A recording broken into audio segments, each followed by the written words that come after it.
Shalom, selamat pagi semuanya. Kita ketemu kembali dalam renungan Abba Gracia. Hari ini Kamis, tanggal 25 Juni 2026.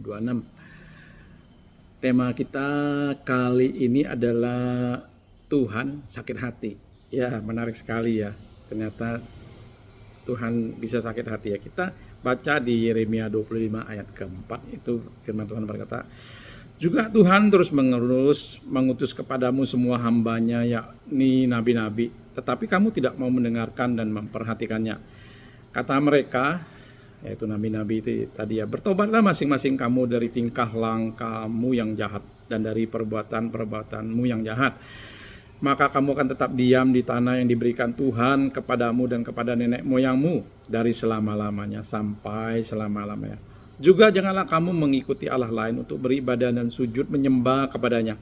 Janganlah kamu menimbulkan sakit hatiku dengan buatan tanganmu, supaya jangan aku mendatangkan malapetaka kepadamu. Tetapi kamu tidak mendengarkan aku, demikianlah firman Tuhan, sehingga kamu menimbulkan sakit hatiku dengan buatan tanganmu untuk kemalanganmu sendiri. Ya, menarik ya teman-teman, ternyata Tuhan punya hati, punya perasaan atau heart ini.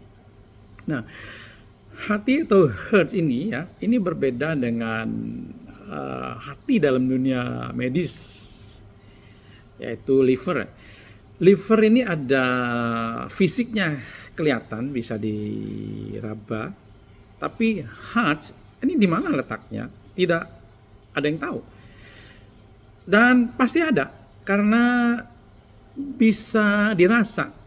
Fisiknya pasti ada, tapi tidak bisa dilihat dan diraba. Nah, ada satu istilah yang sering kita dengar, yaitu istilah bahasa Inggrisnya, you hurt my heart. Itu artinya dalam bahasa Indonesia kira-kira, kamu menyakiti hatiku. Nah, ini satu anekdot sedikit ya. Setelah dicek ke dokter, pasien ini yang merasa sakit hati tadi, livernya baik-baik saja, nggak kenapa-napa, tapi kok tubuh pasiennya perlahan mulai memburuk ya. Ternyata heart yang terluka ini efeknya sangat buruk kalau tidak segera diperbaiki ya. Dan obat medis ya, kabar buruknya tidak bisa menjangkau area itu karena letak heart ini memang tidak ketahuan ada di mana. Ada yang tahu letak heartnya sendiri ada di mana? Nah, ketika manusia itu mati dalam istilah medis ya, maka liver, hati tadi, earth, telinga, eye, mata, heart, jantung ya, dan bagian fisik tubuhnya, otak segala macam itu akan musnah, kembali jadi debu, kembali ke tanah ya. Nah, pernah nggak kita berpikir ya, jika kita sudah tidak punya telinga ya, telinga, mata, mulut ya, udah dikubur jadi tanah, dimakan cacing-cacing ya, bagaimana kita bisa mendengar suara Tuhan nanti? Bagaimana nanti kita bisa melihat malaikat di sorga memuji Tuhan dan mendengar, berbicara ketika menjawab apa yang Tuhan tanyakan ya. Ini satu cerita sedikit ya. Kemarin setelah kami selesai dari pertemuan dari sel group, kelompok sel, ada jemaat yang curhat sedikit bahwa dia dengan sedih hati dia mengungkapkan bahwa suami sedang sakit dan marah-marah terus katanya, kerjanya gak ada yang bener, marah, sehingga dia juga diusir, dibilang sial, dan juga suaminya juga bilang Tuhan jahat ya. Jadi kami lalu berinisiatif rame-rame, kami akan pergi mengunjungi, dan rumahnya tidak jauh dari tempat itu. Kami pergi, kami masuk ke dalam rumahnya, dan saya bersalaman. Saya kenal beliau ini ya, sekarang berumur 80 tahun ini. Dulu orangnya ramah, suka tertawa ceria, tapi sorot matanya sekarang penuh dengan sorot mata geram, marah, sadis ya, sorot mata jahat. Dia bercerita tentang sudah sakit sekarang, katanya harus kantor polisi lagi karena dilaporkan oleh saudaranya ke polisi ya. Dia bercerita sakit hati karena harta dia yang dulu dia pengusaha yang hebat ya, punya banyak aset, dan sebagian asetnya itu dibeli atas dengan nama saudara-saudara. Nah, waktu saat dia mau, ya kemungkinan dia mau jual ya tanah atau apa untuk pakai uangnya, ternyata saudaranya tidak mau dan malah melaporkan balik ke polisi. Jadi dia stres, sakitnya tambah parah ya. Ya dulu masih oke, ya mungkin sakitnya masih bisa dengan obat, tapi saat ini katanya kankernya sudah masuk ke stadium 4. Jadi kita melihatnya luar biasa. Hurt ini yang tersakiti itu bisa mempengaruhi tubuh fisik kita nih ya. Ya.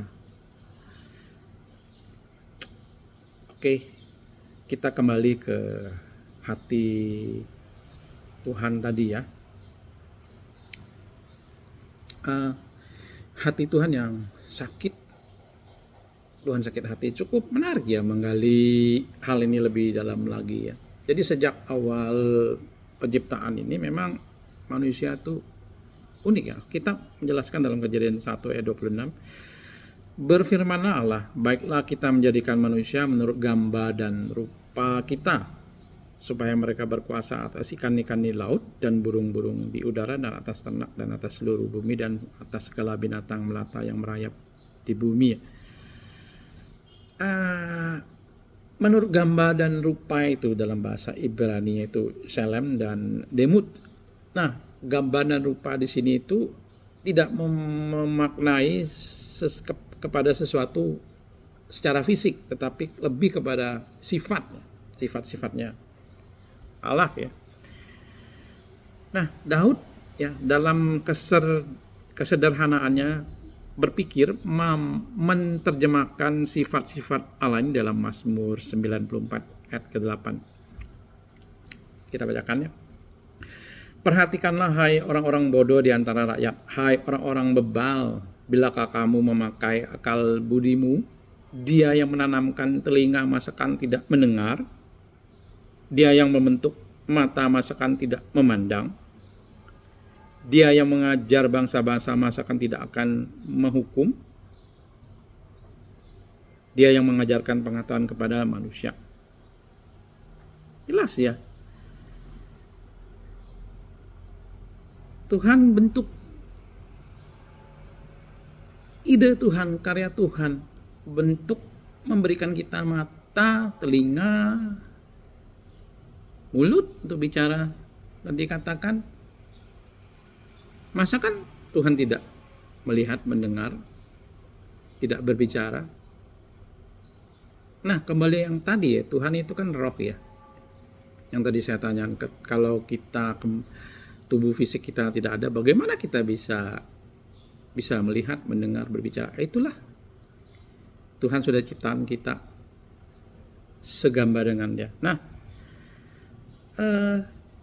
bagi saya ya, kalau pengertiannya bahwa tubuh fisik kita ini ya sekarang, tubuh fisik ini hanya cangkang dan sangat rentan karena materinya dari tanah liat, dan cangkang itu dibuat untuk memuat manusia roh yang ciptaan Tuhan tadi yang serupa dengan gambarnya, punya mata rohani, telinga rohani, mulut rohani dan hati seperti Allah, dan bersifat abadi. Jadi kita bisa yakin dan mengerti sekarang, nanti di akhirat pun di alam roh itu kita pasti bisa mendengar, melihat, berbicara dan merasa sakit. Ya, kapan kita merasa sakit? Waktu ya, kemungkinan waktu dibakar di api neraka ya.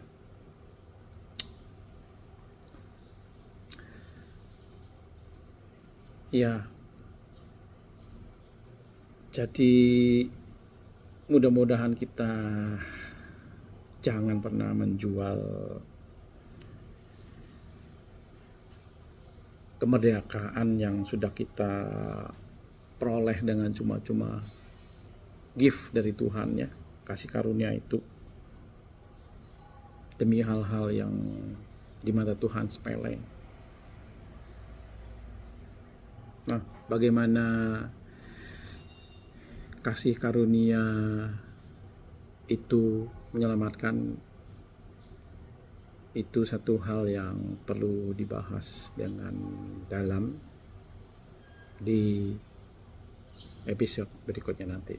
Oke, selamat pagi. Semoga hari ini hati kita dibereskan, hati kita dipulihkan, disembuhkan, sehingga sakit fisik kita pun disembuhkan. Kita berjumpa kembali di episode berikutnya. Salam, selamat pagi, Tuhan Yesus memberkati. Nah.